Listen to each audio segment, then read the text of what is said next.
Majority of India की हवा जहर बन चुकी है, स्पेशली नॉर्थ इंडिया की। इंडिया का 2024 एवरेज पीएम 2.5 था 50.6 माइक्रोग्राम पर मीटर क्यूब, जो कि डब्ल्यूएचओ के गाइडलाइन के हिसाब से 10 गुना ज़्यादा है।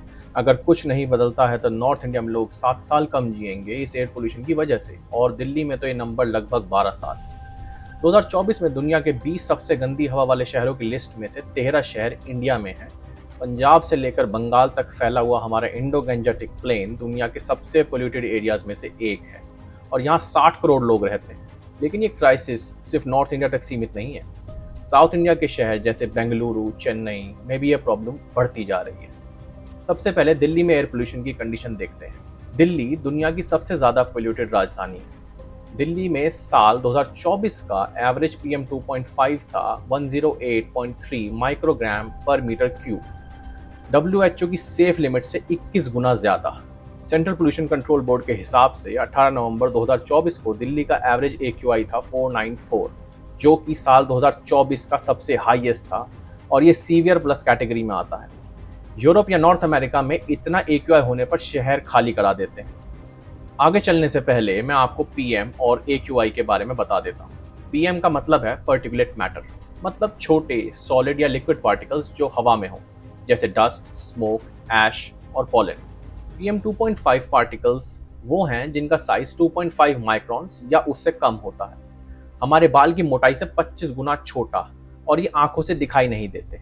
और पीएम 10 वो पार्टिकल्स हैं जिनका साइज 2.5 माइक्रॉन से 10 माइक्रॉन के बीच होता है।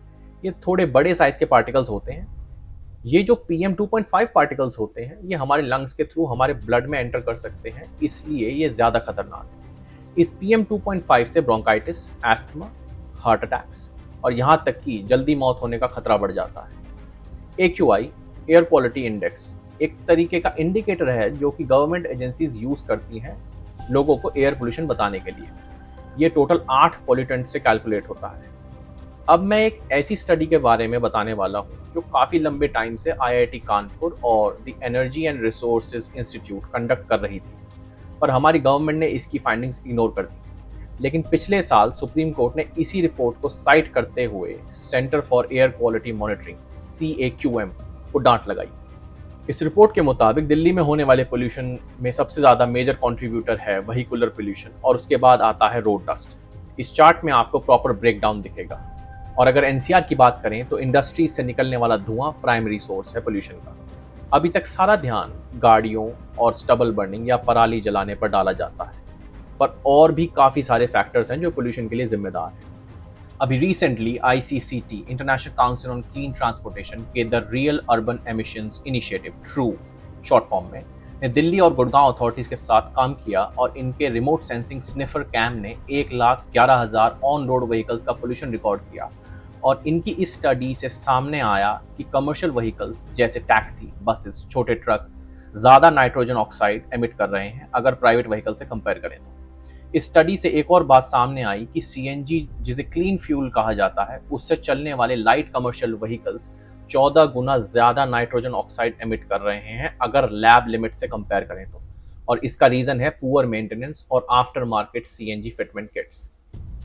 Pollution under control PUC certificate अगर ना हो तो चलान कट जाता है, लेकिन PUC होने के बाद अगर पोल्यूशन करते हुए भी जाओ तो कोई बात नहीं। मुझे तो समझ नहीं आता कि PUC सर्टिफिकेट किस लिए रखा हुआ है जब उसका कोई फ़ायदा ही नहीं नज़र आता, क्योंकि पैसे देकर किसी भी पोल्यूटिंग व्हीकल का PUC बड़ी आसानी से बन जाता है। इसे ऐसे समझो कि एक तरफ वो आदमी जो अपनी गाड़ी अच्छे से मेंटेन करके रखता है, और एक तरफ वो आदमी जो ना तो टाइम पर सर्विस करवाता है और ना ही अपनी गाड़ी का ध्यान रखता है, पर दोनों का PUC बन जाएगा। अब जो अपनी गाड़ी के मेंटेनेंस पर ध्यान नहीं देता, उसकी गाड़ी पोल्यूशन भी तो ज़्यादा करेगी। क्या आपको नहीं लगता कि देश में टाइम के साथ रूल या लॉ का मजाक बनता जा रहा है? कमेंट्स में लिखकर बताओ। अब वो पोल्यूशन सोर्सेज जिनके बारे में कम बात होती है। दिल्ली की शान, दिल्ली के 3 डंप साइट्स या कूड़े के पहाड़, गाजीपुर, भलसवा और ओखला, मीथेन, बेंजीन और काफ़ी जहरीली गैसेस रिलीज करते हैं। गाजीपुर का कूड़े का पहाड़, जो कि 70 मीटर ऊंचा है और 70 एकड़ में फैला हुआ है, रोजाना 9 टन मीथेन गैस हवा में रिलीज करता है, जो कि लगभग 2 लाख पेट्रोल की गाड़ियों के धुएं के बराबर है। हर साल गर्मियों में इस कूड़े के पहाड़ में आग लगती है, जिससे sulphur oxides, nitrogen oxides benzene, dioxins और अल्ट्रा फाइन प्लास्टिक की राख हवा में मिल जाती है, जो कि पोटेंशियल कार्सिनोजेंस है, मतलब कैंसर कर सकते हैं। अप्रैल 2022 में गाजीपुर के इसी कूड़े के पहाड़ में सबसे भयानक आग लगी थी, जिसको बुझाने में 50 घंटे से ज्यादा लगे थे और इससे हर घंटे 434 टन मीथेन निकल रही थी, जो कि 6 करोड़ 80 लाख गाड़ियों के पोल्यूशन के बराबर था। यमुना में बहने वाला इंडस्ट्रियल वेस्ट और सीवेज और इसके टॉक्सिक फोम में अमोनिया और फॉस्फेट्स होते हैं, जो हवा में वोलेटाइल कंपाउंड्स छोड़ते हैं, जिससे सांस की बीमारी बढ़ने का खतरा है। और अगर आपको यमुना में होने वाले पोल्यूशन का सच जानना है तो आप ऊपर क्लिक करके देख सकते हैं। अभी जब ये वीडियो रिकॉर्ड हो रहा है तब Swiss air technology company IQ air के हिसाब से दिल्ली का AQI है 163, जो कि US स्टैंडर्ड्स के हिसाब से अनहेल्दी की कैटेगरी में आता है, पर हमारे सेंट्रल पोल्यूशन कंट्रोल बोर्ड के हिसाब से ये मॉडरेट कैटेगरी में है। एक तो वैसे ही हमारे यहाँ पोल्यूशन ज़्यादा है और ऊपर से हमारे स्टैंडर्ड्स भी कितने लूज हैं। इंडो गंजेटिक प्लेन इंडिया का फूड बास्केट है और यहाँ 60 करोड़ लोग रहते हैं। ये पंजाब से वेस्ट बंगाल तक फैला हुआ है और ये इंडिया का मोस्ट पोल्यूटेड रीजन है। ये प्लेन्स अगर देखा जाए तो एक जाइंट वैली की तरह हैं, जो कि नॉर्थ में हिमालयाज और इस प्लेन के साउथ में विंध्याज और सतपुरा रेंजेस के बीच में। सर्दियों में यहाँ थर्मल इन्वर्जन की वजह से पोल्यूशन ट्रैप हो जाता है, मतलब कि जैसे ही सूरज निकलता है वो ऊपर की हवा गर्म कर देता है और नीचे की ज़मीन के पास की हवा ठंडी ही रहती है और वहाँ रुकी रहती है। सर्दियों में इन प्लेन्स में हवा भी कम चलती है, जिसकी वजह से ये पोल्यूशन ट्रैप रहता है और यही रीज़न है इस सर्दियों में हवा की क्वालिटी ज़्यादा ख़राब हो जाती है। पर हवा की क्वालिटी साल के ज़्यादातर दिन खराब ही रहती है। पंजाब, हरियाणा और यूपी में पराली जलाने से निकला धुआं 1 से 3 दिन में दिल्ली पहुंचता है। अक्टूबर-नवंबर में पराली जलाने की घटनाएं सबसे ज़्यादा होती हैं, क्योंकि खरीफ क्रॉप्स जैसे चावल या मक्का की कटाई इन्हीं महीनों में होती है और इनसे निकली हुई पराली खेतों में ही जला दी जाती है। पर यह सिर्फ एक पर्टिकुलर टाइम पीरियड के लिए होता है और सिर्फ इन्हीं को ब्लेम करना सर्दियों में होने वाले पोल्यूशन के लिए ठीक नहीं है। अभी एक रीसेंट स्टडी में पराली का धुआं अक्टूबर से नवंबर तक दिल्ली के PM 2.5 और PM 10 का 32% था। इसके अलावा सब दिल्ली का खुद का पोल्यूशन था। साउथ इंडिया को हम साफ समझते हैं, लेकिन ये सच नहीं रहा। विंटर में यहाँ PM 2.5 32 माइक्रोग्राम्स पर क्यूबिक मीटर है, जो कि WHO की लिमिट से 6 गुना ज़्यादा है। समुद्री हवाएं हेल्प करती हैं, पर लेकिन अर्बनाइजेशन ने प्रॉब्लम बढ़ा दी। बेंगलुरु, चेन्नई और हैदराबाद अब पोल्यूशन हॉटस्पॉट्स बन रहे हैं और यहाँ का पोल्यूशन अलग तरह का टॉक्सिक है। बेंगलुरु में साल 2024 का एवरेज PM 2.5 था 30 माइक्रोग्राम्स पर मीटर क्यूब। इस शहर में पिछले 4-5 सालों से एयर पोल्यूशन बढ़ता ही जा रहा है और इसका मेन रीजन है ट्रैफिक जैम्स, कंस्ट्रक्शन और रोड डस्ट, जिसकी वजह से 25% का राइज देखा गया है एस्थमा के केसेस में। चेन्नई का 2024 एवरेज PM 2.5 था 26 माइक्रोग्राम्स पर मीटर क्यूब, जो कि 5 गुना है WHO की सेफ लिमिट से। चेन्नई में भी सबसे बड़ा PM 2.5 कंट्रीब्यूटर है कंस्ट्रक्शन और रोड डस्ट, लगभग 32%। समुद्री हवा होने के बावजूद भी यहाँ पोल्यूशन बढ़ रहा है।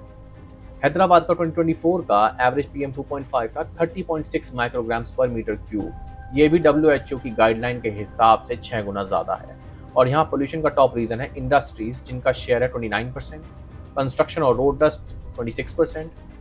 हैदराबाद के साउथ में लोकेटेड फार्मा कंपनीज रात को टोलिन और जाइलिन जैसी गैसेस हवा में छोड़ देती हैं, जो कि AQI में भी नहीं दिखाई देती। यह प्रॉब्लम अब सिर्फ बड़े शहरों की कहानी नहीं रही है। असम मेघालय बॉर्डर पर छोटा सा इंडस्ट्रियल टाउन बिरनीहाट है, जिसकी आबादी सिर्फ 40,000 है। यहाँ 2024 में एवरेज PM 2.5 133 माइक्रोग्राम्स पर मीटर क्यूब रिकॉर्ड हुआ, जो दिल्ली से भी ज़्यादा है। इसका रीज़न है इंडस्ट्रियलाइजेशन। यहाँ पर distilleries, iron and steel factories और सीमेंट प्लांट्स हैं, जो कि काफ़ी ज़्यादा जहरीला धुआं छोड़ते हैं। ये पोल्यूशन सिर्फ हवा नहीं, हमारी हेल्थ और इकोनॉमी को भी खा रहा है। 2024 में यूनिसेफ की एक रिपोर्ट के मुताबिक पूरे साउथ एशिया में एयर पोल्यूशन सबसे बड़ा कारण है लोगों के मरने का। ब्लड प्रेशर से होने वाली मौतें इसके बाद आती हैं। एयर पोल्यूशन एक ऐसा हेल्थ डिजास्टर है जिसने इंडिया में साल 2021 में 21 लाख लोगों की जान ली थी और इस 21 लाख में से लगभग 1,70,000 बच्चे थे। देश में एयर पोल्यूशन से होने वाली मौतों का 60% हिस्सा इंडो गंजेटिक बेल्ट से आता है। इस बेल्ट में रहने वाले लोग अपनी लाइफ के 7 साल से लेकर 12 साल तक खो रहे हैं और दिल्ली में तो 22 लाख बच्चों के लंग्स परमानेंटली डैमेज हो चुके हैं। अब इकोनॉमिक लॉस के बारे में बात करते हैं। वर्ल्ड बैंक के एस्टिमेट्स के हिसाब से इस एयर पोल्यूशन की वजह से इंडियन इकोनॉमी को साल 2019 में लगभग 2,90,000 करोड़ रुपए का नुकसान हुआ था, जो कि जीडीपी का 1.36% था। पिछले साल अक्टूबर में सुप्रीम कोर्ट ने कहा, साफ हवा और क्लीन एनवायरनमेंट एक फंडामेंटल राइट है। सरकारें पिछले काफी सालों से क्यों इस प्रॉब्लम को रोकने में नाकाम साबित हो रही हैं? जब तक हम लोग इस प्रॉब्लम के खिलाफ आवाज नहीं उठाएंगे, तब तक कुछ नहीं होने वाला और ऐसे ही पैसा बर्बाद होता रहेगा। असलियत तो ये है कि हम लोगों ने इस गंदगी और पोल्यूशन को अपनी लाइफ का हिस्सा समझ लिया है, इसलिए हमें फर्क नहीं पड़ता और शायद इसलिए आज हम दुनिया के सबसे ज़्यादा पोल्यूटेड देशों में से एक हैं। ना तो हमारी हवा साफ है, ना ही हमारा पानी साफ है। शायद इन्हीं सब में विश्वगुरु बनना होगा हमें। आपको क्या लगता है कि क्या सोल्यूशन हो सकता है इस प्रॉब्लम का? मुझे कमेंट्स में लिखकर बताएं। फिर मिलेंगे अगली वीडियो में।